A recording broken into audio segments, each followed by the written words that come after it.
That down. Let's move on to this, shall we?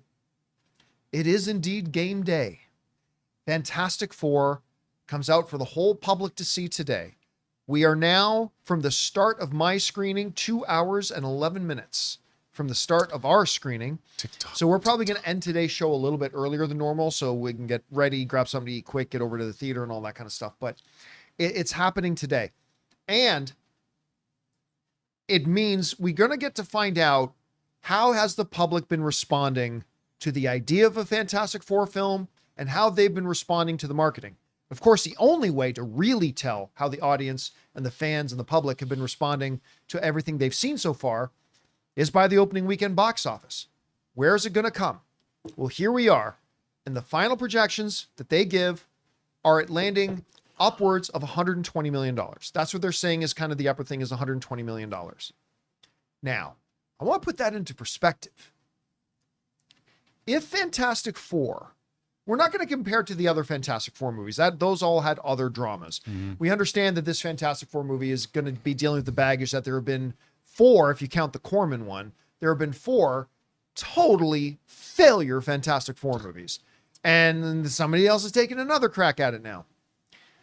But let's take a look at how that would compare. If it does make $120 million, as they're saying it can do, in context, that would be pretty impressive because take a look at this.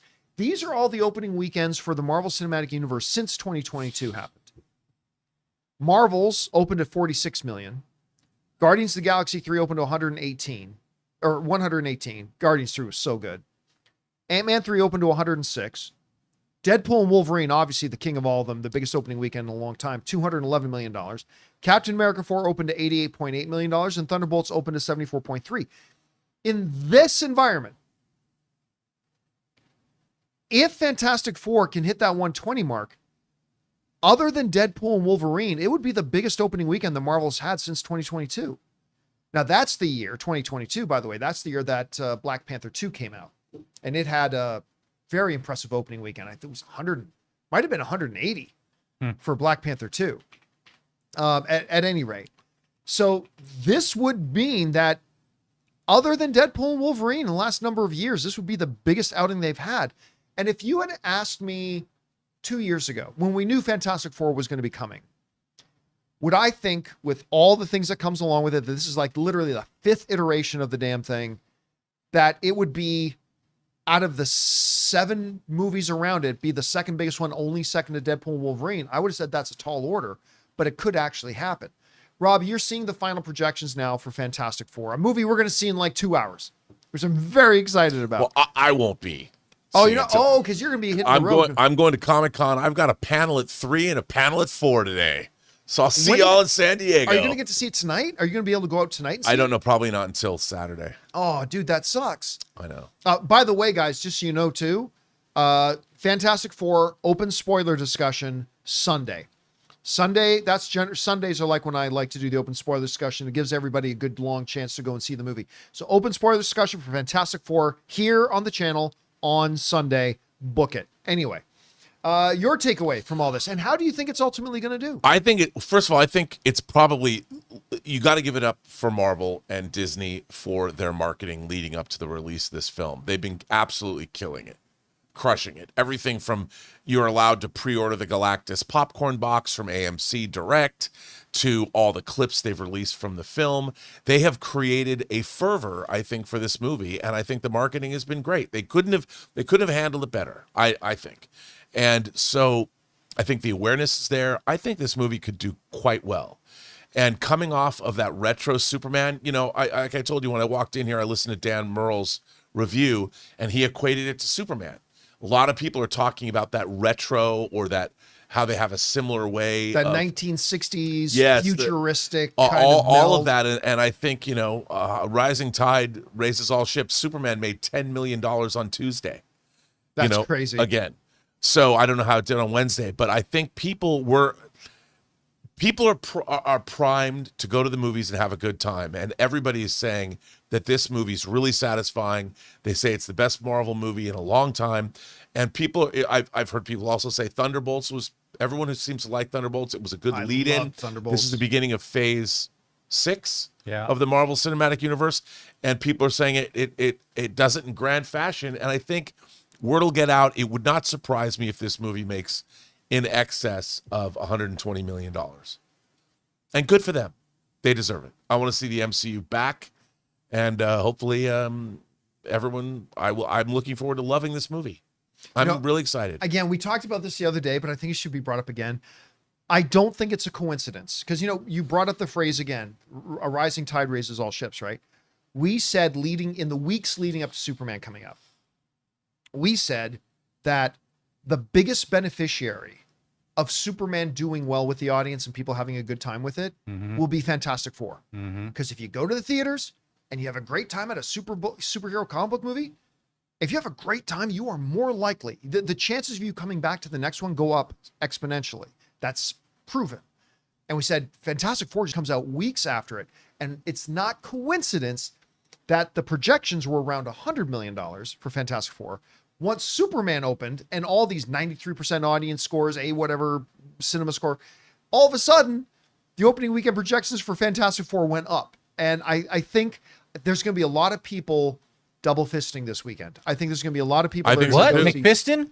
Double McFistos. Whoa. Are going to be double fisting this weekend and going to, in one hand, one fist holding a ticket to Superman and one hand holding a ticket to Fantastic Four and doubling up this weekend. Again, Fantastic Four is going to make a hell of a lot more money than Superman is this weekend, but I think there's going to be a lot of people going for a double header. I mean, I think so too. Yeah, I mean, look, the reviews are still 200 reviews, 88, almost 9 out of 10 people loved it or liked it. I should say. Well, the last I saw it was 85. What's it at 88 now?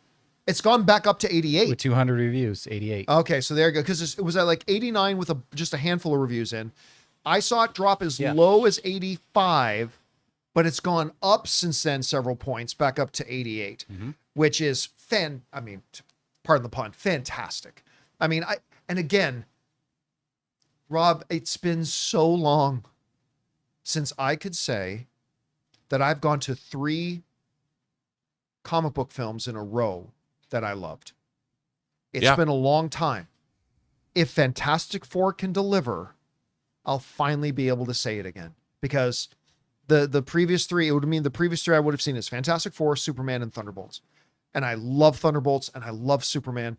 And if this one can deliver and not be, well, let's say a lot of the other Marvel stuff that's been hit or miss, it'll be the first time in forever I will be able to say 3 in a row, man. Yeah. 3 in a row. How good would that be? Yeah. Guys, we want to take a second to thank a sponsor of today's video, BetterHelp. It feels like workplace stress is higher than ever these days. And I was just reading that about 61% of the global workforce is dealing with above normal levels of stress. And honestly, it's not surprising. When you're stuck in endless Zoom meetings, juggling deadlines, or just trying to keep your head above water, it adds up. Now, sure, a quick vacation sounds nice, but let's be real. It's not a long-term fix. What's helped me is building small wellness habits. For me, it's things like getting outside in the sun for a few minutes or squeezing in a brisk walk during breaks. But for a lot of people, sometimes that's just not enough, and that's where therapy can really help. BetterHelp is the world's largest online therapy platform with over 30,000 therapists who've already helped over 5 million people worldwide.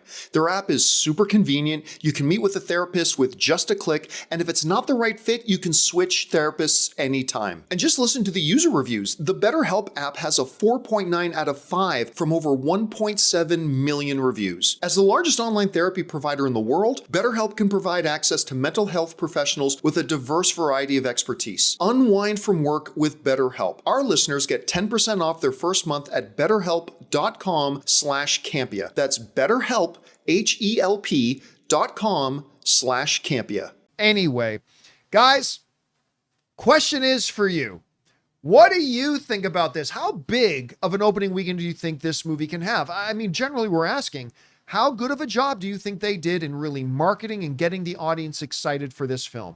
The only way to know the answer to that is to see the box office results for the opening weekend. How do you think it's going to do? And what do you think about that? If it does come in at 120 million, that means it's going to be other than Deadpool and Wolverine at 211, it's going to be the biggest one they've had since 2022. It's going to be beating out 5 other Marvel films that's come out before it, including Guardians 3 and Captain America 4 and Thunderbolts and all that kind of stuff. How big of a deal do you think that is? How big or little do you think it'll do opening weekend?